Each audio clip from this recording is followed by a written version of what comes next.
आज के हिप्नोसिस के लेक्चर में हम ये डिस्कस करेंगे कि बहुत से लोगों ने क्वेश्चन भी करा है कि क्या हम ड्रग्स के जरिए या जो स्लीपिंग ड्रग्स होती हैं उसके जरिए भी हम हिप्नोटाइज कर सकते हैं कि नहीं कर सकते। देखें, आपने देखा होगा कि हिप्नोसिस का जो मतलब है ना, वो हिप्नोसिस का मतलब ये है कि आप किसी को एक ऐसी स्टेट में लेके जाएं जो हाइपर सजेस्टेड स्टेट हो। हाइपर सजेस्टेड स्टेट का मतलब है कि आप उसको जो कोई बात कहें वो जल्दी से उसको एक्सेप्ट करने लग जाए। इस स्टेट को हम हिप्नोटिक स्टेट कहते हैं। अब इसका तल्लक जो है ना वो आपके ब्रेन से होता है। यानी कि अगर आपका ब्रेन इतना रिलैक्स हो जाए कि उस रिलैक्सेशन में क्या हो कि आपके ब्रेन की जो वेव्स हैं वो अल्फा वेव्स आ जाए, तो आप हिप्नोटिक स्टेट में चले जाते हैं। अब ये बहुत सी चीजें आपको अल्फा स्टेट में लेके जा सकती हैं। यानी कि जो नेचुरल साइकोलॉजिकल टेक्निक्स हैं जिससे आप किसी को हिप्नोटाइज करते हैं, आप उनके जरिए भी जा सकते हैं।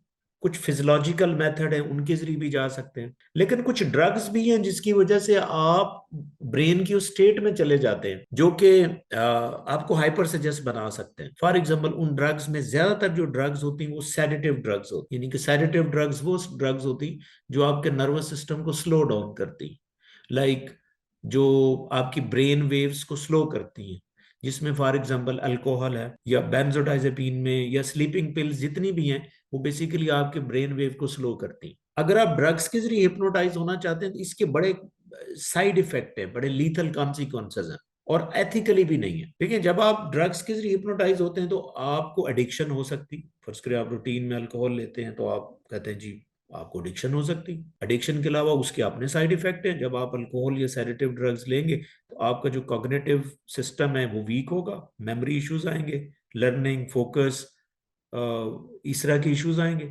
वो एक अलहदा प्रॉब्लम है। तीसरा, अगर आप बेंजोडाइजेपीन जो स्लीपिंग पिल्स हैं उनको लेना चाहते हैं, फिर आपको एक तो आइडिया नहीं कि आप कितनी डोज लें कि आपको वो उस स्टेट के ऊपर ले जाए। हो सकता है आपकी डोज थोड़ी सी ज्यादा हुई तो आप स्लीप में चले जाएं।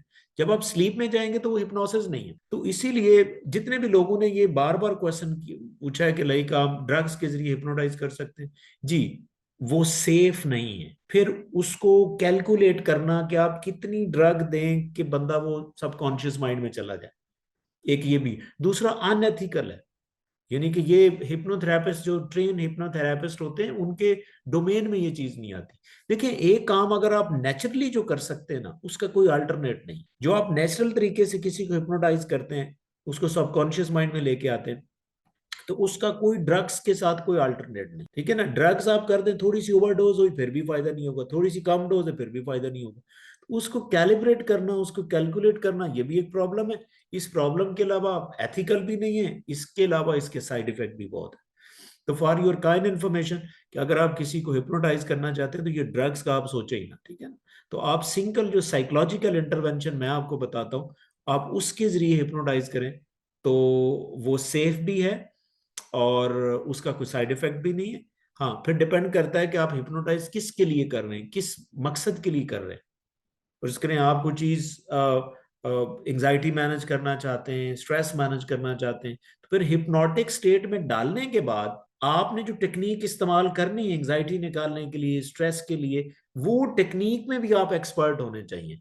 देखिए, सिर्फ सिर्फ सिर्फ हिप्नोटाइज करना कोई बड़ी बात नहीं है। हिप्नोटाइज तो ठीक है, आपने कर लिया, आपने किसी बंदे को सबकॉन्शियस माइंड में ले गए, तो नेक्स्ट वर्ड आगे क्या करेंगे? आगे तो जाहिर है आपने उसके अंदर कोई चेंज इंट्रोड्यूस करवानी, तो उसके लिए आपको अलग टेक्निक की जरूरत है। जो ज्यादातर जब मैं एनएलपी को साथ हिप्नोसिस के साथ अटैच करता हूँ, तो बेसिकली एनएलपी की टेक्निक्स हैं जो आपके बिहेवियर को चेंज करती हैं। तो वो जब आप हिप्नोटिक स्टेट में यूज करते हैं तो उसका फायदा होता है। तो इसीलिए आप नेचुरल तरीके से आप हिप्नोटाइज करें। नेचुरल तरीके से जो मैंने आपको तरीके दूसरी वीडियोस में आपके सामने, आप उनको देखें कि आप कैसे कैसे हिप्नोटाइज कर सकते हैं, अपने आप को कैसे हिप्नोटाइज कर सकते हैं साइकोलॉजिकली। जिस तरह कन्वर्सेशनल हिप्नोसिस की मैंने कई टेक्निक्स बताई हैं, तो आप उनके जरिए जा सकते हैं। फिर फिजियोलॉजिकल टेक्निक्स हैं जो पेंडुलम के साथ आप किसी को करना चाहते हैं, वो भी आप कर सकते हैं। तो आप जो साइकोलॉजिकल अप्रोचेस हैं आप उनको यूज करें, या फिजियोलॉजिकल अप्रोचेस हैं उनको यूज करें। लेकिन ड्रग्स का जो है वो concept I will not recommend anymore कि आप उसको यूज करें।